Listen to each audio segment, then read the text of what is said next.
Welcome to our channel where we discuss all things Microsoft Dynamics 365 and provide you with the scoop on the latest and greatest industry trends. Hi, my name is Sarah, a member of the Qixas team, and today we're uncovering a topic that not a lot of business owners and decision makers may be aware of, and that is silent signs that your Dynamics 365 project is about to fail. And more specifically, what you can do to turn it around before it's too late. So let's get into it. Qixas has spent more than 20 years rescuing ERP projects, and that means that we've seen the good, the bad, and what were you thinking? Which is why we want to share the top 3 reasons why projects derail and share the concrete ways that you can take to get them back on track. Number 1 on our list is poor planning. So what does that look like? ERP projects aren't really supposed to feel like chaos, but when your Dynamics 365 implementation starts missing deadlines, blowing budgets, or losing team confidence, then you know that something is wrong. It starts with everyone nodding at kickoff, but then 3 months later, you've got double the scope, unclear ownership, and a budget that's just disappeared into thin air. So what can you do to fix this? Well, you can start by defining a tight, decision-ready scope, capture what success looks like, measurable outcomes, and not wish lists. That's really important. You almost want to think of it like a house renovation project that outlines the must-haves versus the nice-haves according to the budget that you have available.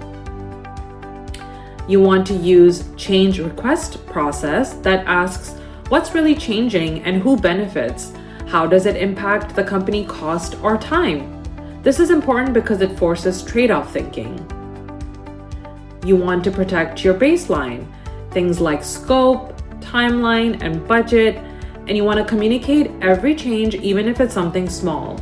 It's always recommended to document the process and have almost like short impact summaries that are ready to share in case an executive of the company asks for an update and wants to be informed every step of the way. You want to prioritize ruthlessly, and one of the ways that you can do that is by following a simple Moscow chart.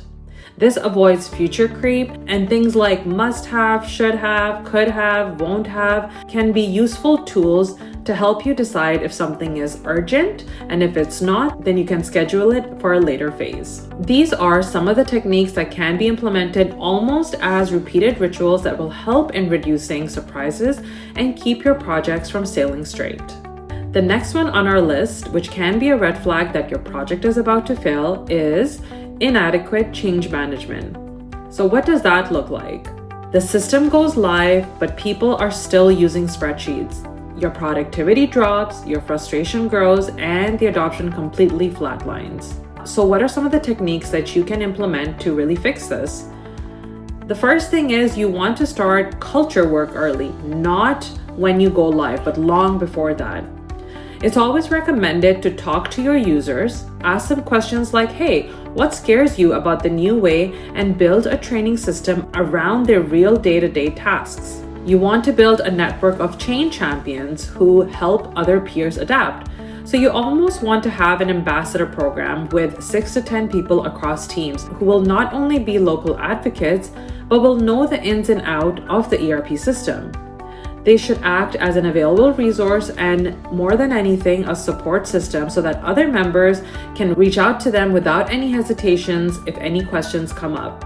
This is really important because sometimes team members can feel shy or feel overwhelmed or embarrassed that they have these questions while everyone else is adapting. So you want to make sure a support system is available. Next is you want to focus on role-based training rather than bite-sized content.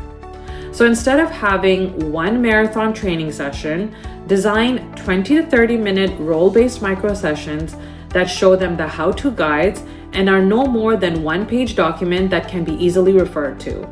You want to measure user adoption and not attendance.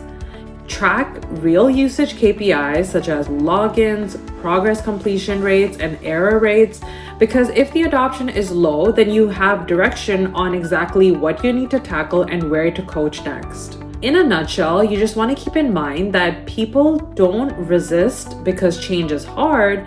They usually resist because it feels risky and uncertain. So you want to make it feel safe, supported, and useful, and you can do just that by following the techniques that we've just shared with you. Lastly, the third major warning sign that your project is about to fail is lack of stakeholder buy-in.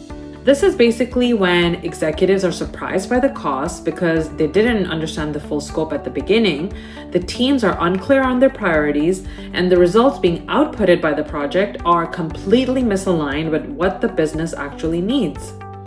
So how can you fix this? Well, the first step is to lay out a quick stakeholder map. This should include things like who's impacted, who approves what, and who influences what. You also want to get commitments from them on time and their availability so that there is no guessing and there's no assumptions being made. The next thing you can do is form a steering committee.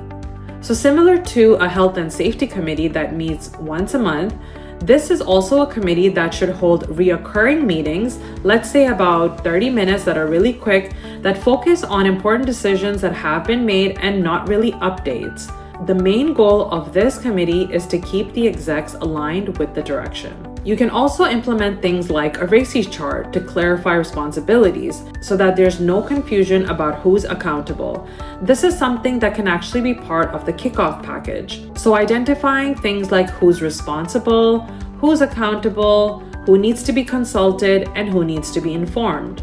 All these strategies are meant to drive home one goal, which is when the right people are engaged at the right time, decisions are faster and alignment happens naturally, which is what we want. And that's it for this video. We hope that you found the tips that we have shared valuable because we know more than anyone that a failed project isn't just an annoyance, it's an operational headache, a moral killer, and a real drain on your budget. If your ERP project feels stuck or your team's losing confidence, then we should definitely talk. Visit Qixas.com or book a free project recovery assessment. We bring 20 years of experience, a proven playbook, and a human touch to help you turn chaos into clarity. Thanks so much for watching, and don't forget to like, subscribe, and share if you found this video helpful.